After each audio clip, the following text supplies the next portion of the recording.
thank you very much for that kind introduction, and thank you all for joining. I'm only sorry that I cannot be there in person. So I will share my screen. It looks good. Great. So, as with anything in conservation, there are always challenges, which I hope is well represented by this initial slide and image, and I will explain about it later, and some of the threats that we are trying to tackle with our work in Indonesian Borneo. We have taken a landscape level approach to conservation and, of course, working with local people. But to underpin all of that work, we have to have sound science about the animals we're trying to conserve. And I hope to share some of that with you. So yes, I will, of course, be talking about threats, but I hope to leave you with a sense of hope. That didn't work. So there are many different forest habitat types across Indonesia, and particularly Borneo. And one of the very dominant, but up until maybe the last 20 years, quite poorly understood habitats was peat swamp forest. And what you can see here in red is peat swamp forest. Unfortunately, it is, of course, a habitat that is targeted for illegal logging and clearance, and therefore the areas in the sort of slight pink indicate peatland, which still has peat, but of course, unfortunately, in these circumstances, no trees. And this will tie back into the fire image you've just seen, because of course, peat, degraded peat and dry peat burns, and it burns like blazes. So, peat swamp forests were poorly understood in terms of their wildlife biodiversity compared to the more montane forests, tropical forests. And again, I'm obviously not going to talk about everything that we've discovered from these swamps. I'm going to focus on the apes, the gibbons, and the orangutans, and the 5 incredible cats. But it is a hugely biodiverse region. And I think what I would like to do first is just hopefully take you there for a short video.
So that in some ways explains things much better than I ever could. But I'm going to give you a little bit more of the sort of the background to the information, to what we're doing and the animals we work with and what we're learning about them and how we're using that knowledge, we hope, to make a positive contribution to conservation. We have 3 different landscapes that we're working in. These peat swamp forests down in the south, which is flooded for 9 months of the year, so has its own challenges. The mixed heathland and peat forest in the sort of center, or the middle rather, and then smack bang in the geographical center is our mountain site. Each of these sites has different protected status, and they face different challenges. They're all facing more or less the same challenges, but each site has one outstanding challenge that we have to face to try and protect. So, hunting is of course an issue. This is the skin of a leopard cat. As was mentioned in the video, not only conversion to plantations, but fragmentation of habitat is a big problem. So you may still have pockets of good habitat, but if they're not connected to each other, then there's a big problem for animals dispersing and moving, and that creates problem with gene flow and long-term population viability. Of course, I'm sure you're all aware of palm oil. Not only palm oil, but plantations of acacia, fast-growing woody species for paper and pulp are a big problem. Palm oil, of course, is the one that tends to get the most attention. And a particular problem for peat swamp forests are canals. These are not natural. As I said, a peat forest normally is flooded for 9 months of the year, making it very fun to access.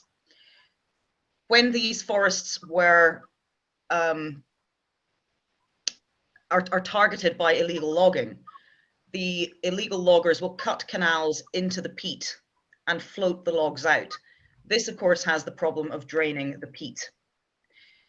It drains the water table, it leaves the peat dry. It means that dry peat does not provide good rooting systems for trees, which then fall over. The water table is affected and the hydrological balance of the whole system starts to break down. And dry peat, as I've said, burns. And in our southern site, the main peat swamp site, near the forest edge, you've got maybe 3-4 meters of peat, so a lot of stored carbon underground. As you move into the center of the forest, you can have up to 18 meters of peat beneath your feet. That's a lot of stored carbon. It's also a lot of fuel that can burn. And fire is a massive problem, and it's getting worse. There were huge fires, huge, in 97, 98 from Indonesia and peat forests. But unfortunately, it's almost an annual event now. It's worsening trends because the dry season is becoming longer as a direct result of climate change. And we're seeing big burn events. 2015 was probably the worst event for about 20 years. It was absolutely devastating. And it was as a result of the amount of forest that was lost to fire in 2015 that the Borneo orangutan's status changed according to the IUCN Red List from endangered to critically endangered.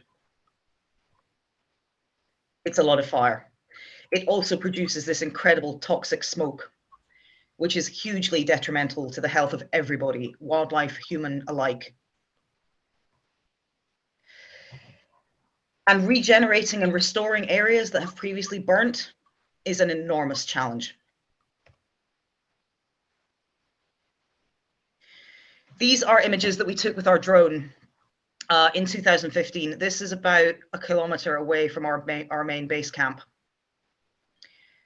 We lost an estimated 10% of the Sabangau forest in 2015, and that was with 3 months of continuous dedicated firefighting.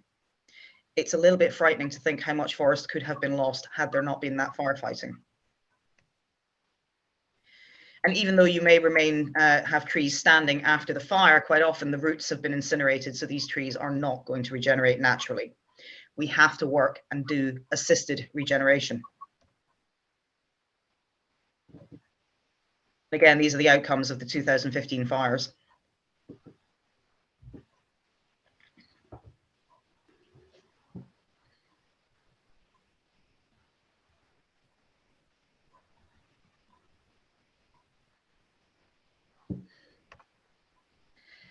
As I said, the smoke is a huge problem. The long-term consequences on everyone's health, to be honest.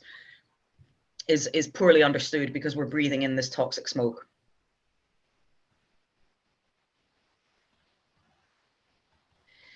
Just to give you an idea, this was taken, this is an air standard official from the Indonesian government for 2015, 22nd of September.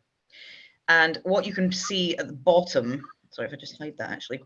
So the purple is over 350 parts per million considered hazardous. Here, Palangkaraya is the town right next to the main swamp site, is 3 times, the air quality on this day was 3 times the maximum hazardous. And that's what people are breathing in, and that's what humans are breathing in, wildlife are breathing in. So this is an enormous problem. But please do bear with me, this is not all doom and gloom. But we do have to recognize these problems if we're going to find solutions to tackle them. So, the amazing apes. There are actually 4 recognized species of gibbon on Borneo. And interestingly, right in the center where our mountain site is, there is a natural hybrid zone. Fascinating, and I cannot wait to return to Indonesia to carry out fieldwork up there again. All the species of gibbon on Borneo are listed on the IUCN Red List as endangered. We have, I think we updated all of those last year. So threatened, of course, particular problems for the gibbons, in addition to loss of habitat, is that actually you can go onto Facebook and Instagram and buy a baby gibbon, which is of course illegal. I don't have time today to talk about the illegal pet trade and the implications of online social media in that trade, and not only for gibbons, but it is becoming an increasing challenge that we have to face. What we've been doing with some of our very long-term research is understanding how gibbons use space. They're highly territorial. They have a morning duet between the adult male and the adult female, which confirms the bond between the parents or the adults, confirms that they are present, tells other gibbon groups that they are there. Please don't enter my territory, otherwise we'll have a fight. And it probably has some communication elements with the offspring of that group as well. So what we've done over, goodness, 16 years now, since we first started habituating and following the wild gibbons in 2005, is understanding as much as we can about everything that they do. But for the sake of time, I will focus on a couple of things. Home range. Understanding how much space any animal requires is important in terms of then working out what size of area do you need to protect to ensure that you have a viable population of those animals going forward. And by that, I mean there's enough animals to ensure good genetic variability and viability. There's no point protecting tiny forest fragments if that's only enough space to support 1 or 2 families of gibbons. That's not going to be sustainable in the long term. So what we've done, and what you can see here in the multicolored image, is using GPS, global positioning system data, every time we follow the primates, and geographical information system software to map out the gibbon space. This is one group of the several that we have habituated. And of course, their home range size varies depending on year and season, but there are these absolutely fixed core areas that do not move, that do not change. And this gives us an understanding of what might happen should, for example, there be some sort of encroachment into this gibbon group's territory. Will they move, and what impact, knock-on effect, might that have on other gibbon groups? And what we can see in the graph at the bottom is looking at the variation in home range. In the darker bar is group C, and in the lighter bar is group karate. We do name everything, not always highly scientifically. And understanding again their movement and home range, how much overlap will they tolerate with each other? And what do they do with the areas where they will absolutely not tolerate overlap and where there will be physical fights should two gibbon groups meet. And again, this, like I said, this leads us all back into how we can think about, well, what size of area of forest do we need to preserve to keep a viable area for gibbons, based again on sound science. I'm a big fan of camera traps, and we did initially put cameras up into the trees, well, to try and get the cats, which I'll talk about later. That's not really worked. We've got lots of lovely pictures though of primates up in trees. So just to show you kind of what it looks like, this is one of our gibbons in our middle site, Rungan, eating some fruit, just hanging out. So I can't not talk about orangutans.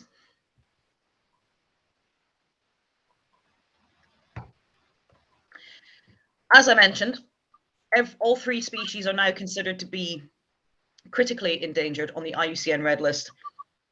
And that change of status for the Bornean species was largely down to the extensive loss of habitat in the fires of 2015. Looking at population numbers of any species is incredibly important in terms of providing us with information about how threatened they are, but also looking at trends in populations over time. Is the population increasing? Is it stable? Is it decreasing? And what can we do to address those problems? So we've got three species on Borneo, subspecies, sorry. Pongo pygmaeus wormbii is the one that I'm most familiar with.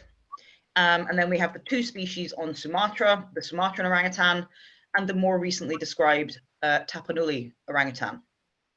Now, if you look at the numbers, 11,000 remaining in Sumatra, we estimate, and 60,000 in Borneo, again, a best guess.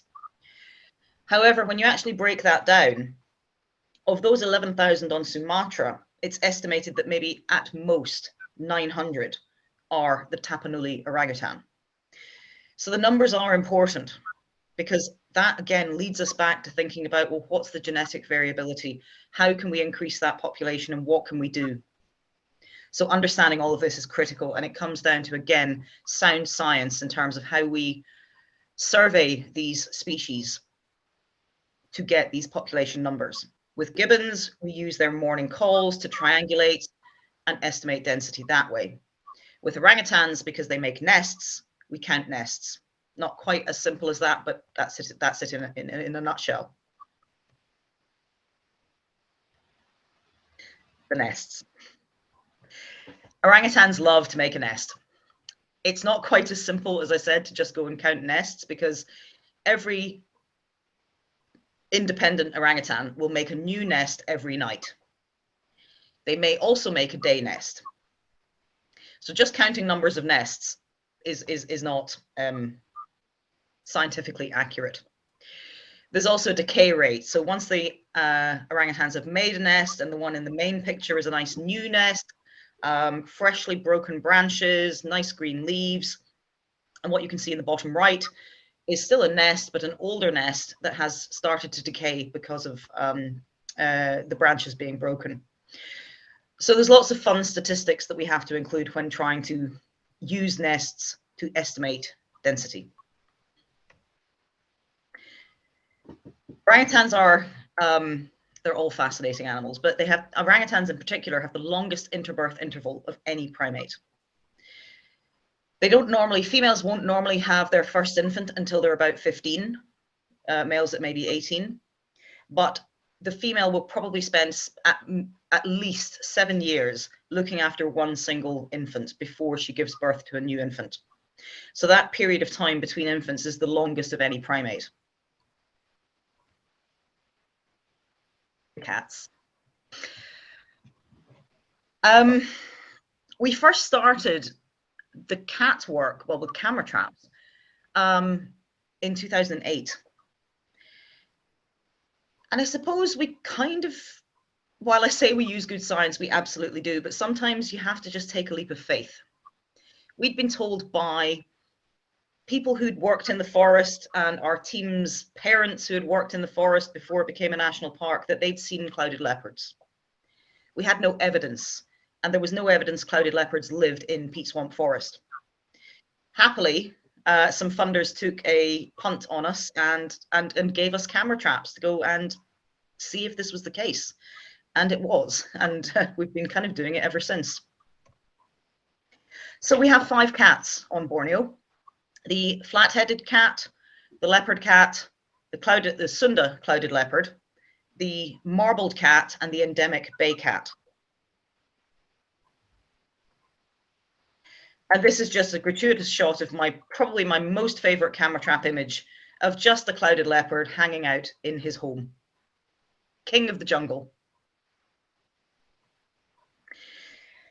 But this, in fact, is one of our first images of a clouded leopard, as you can see from the date, which is in American format. It's from the 14th of August, 2008. One of the first images we ever took of a clouded leopard, confirming they do indeed exist in peat swamp forest. I cannot tell you the celebrations we had when we got these images. And we've got flat-headed cats. Unfortunately, our camera trap images of the flat-headed cats tend to not ever be very good, but it's clear enough to identify that this is a flat-headed cat. That short tail is distinctive. A marbled cat here showing off their amazing camouflage. I hope you can see it. A leopard cat, probably the most ubiquitous cat on Borneo. They've certainly been seen spending a lot of time in palm oil plantations. They're the ones that tend to come most into conflict with humans because they will raid chicken coops. And the bay cat. We've never actually, I should clarify this, of the 3 sites that we have, so Sabangau, the swamp in the south, Rungan kind of in the middle, and then the mountain site, we've never found bay cats in the swamp. And we have been camera trapping there continuously since 2008. I think I have to admit that bay cats do not exist in that habitat. However, ecologically, I don't really understand why not. So it's a bit of a mystery. But we have found bay cats in our middle site, and I'll give you a little bit of a world exclusive in a few minutes. It took us a wee while to confirm that we had 5 cats in our middle site. That was so exciting for us, the first site that we have worked in, where we do indeed have the full 5 cat guild. Again, short tail, not the best photo, but clearly a flat-headed cat. Well, we've got some interesting information about the bay cat. As I said, endemic to Borneo. The others are not born in endemics. They're found in other islands. So if you sort of look at it, even just geographical distribution, never mind the variability of the habitats, we've got some really weird stuff going on when it comes to bay cat distribution. There's so little information about these cats, and I maybe caveat the questions that if you ask me anything about the cats, most of my answers will be, we don't know yet, I'm afraid. But we're desperately trying to find out more, because the more we know about them, the better we can protect them.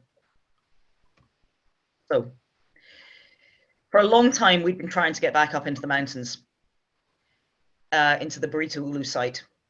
And we only finally just managed to get cameras up there, I think April, May this year. So, this is not yet published. These are the first confirmed results from this site with relation to cats, not only other species. We were only able to put 20 cameras out, so a very small survey area. But we got marbled cat. We got leopard cats. We got cloudies. And we got the bay cat. Haven't yet got flat-headed cat up there. According to the IUCN Red List and previous work, it's not expected that the mountain site would be a stronghold for flat-headed cats, but there are wetland specialists. But we certainly hope that we might be able to confirm this area as a stronghold, a location for flat-headed cats, but we've definitely got 4, and we've got the bay, which is a really exciting discovery. So, What we do know about the cats is what we think we know. We don't really have good density estimates. It's easier to get density estimates, for example, for a clouded leopard or a marbled cat or a leopard cat, because they all have distinctive spots and stripes. The bay cat and the flat-headed cat do not. And this applies, of course, to other species like, say, bearded pigs or bears, where you cannot identify individuals. So getting a population estimate is really quite tricky. What we're fairly certain is that at least apart from the leopard cat, is probably all the populations are declining. But as I said, we don't know the final population. We do know that fragmentation, again, maybe not for the leopard cat, but for the others, is a problem. And they're all facing similar threats, but ultimately, if we have to kind of narrow down a main threat to each species.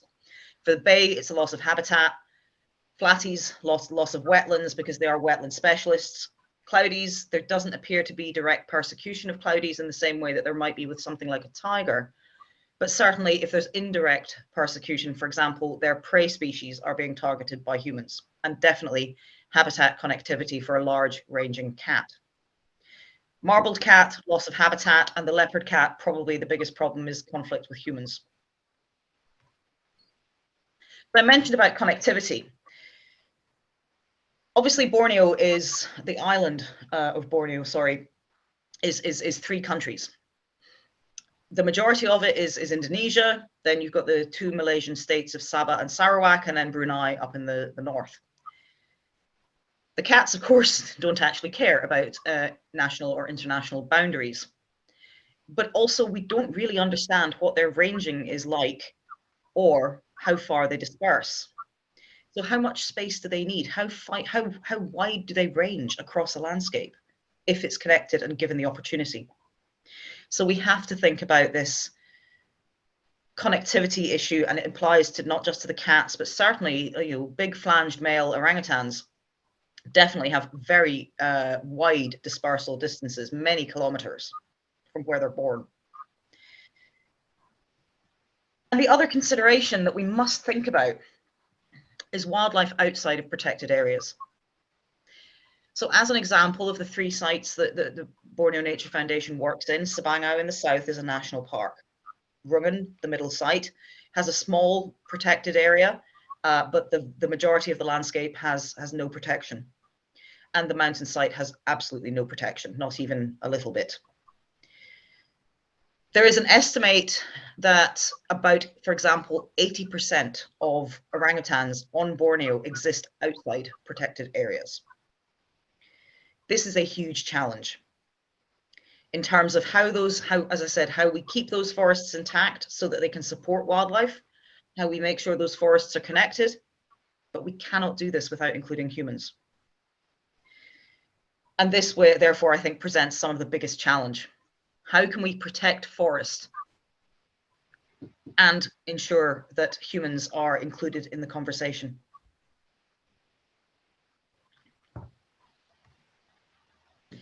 So one of the approaches, many, that BNF has taken is trying to understand all of the issues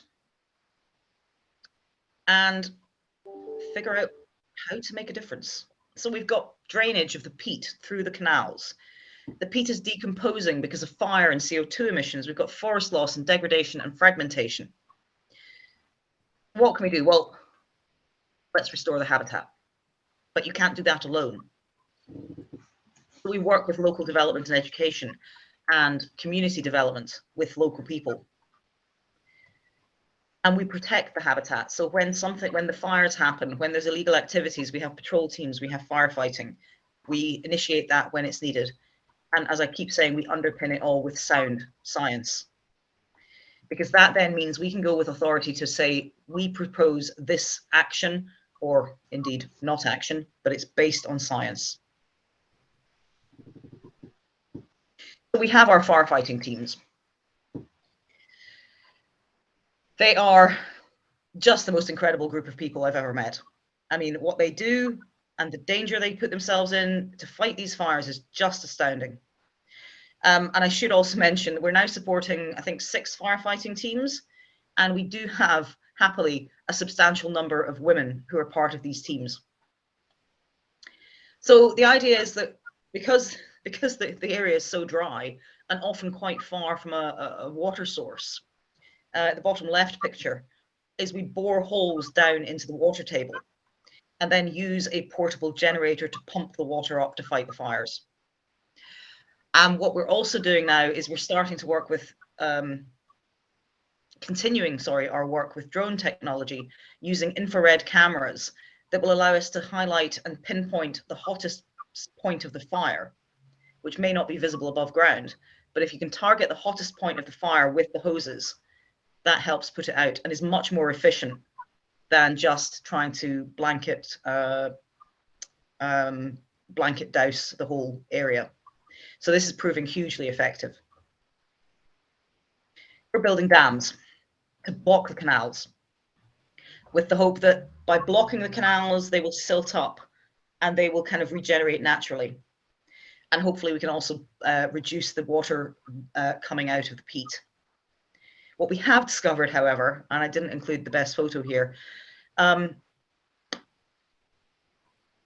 the peat swamp forest in its natural state, as I said, is flooded for about 9 months of the year, but it acts as a nursery for fish fry, who would then get washed back out into the main river channel.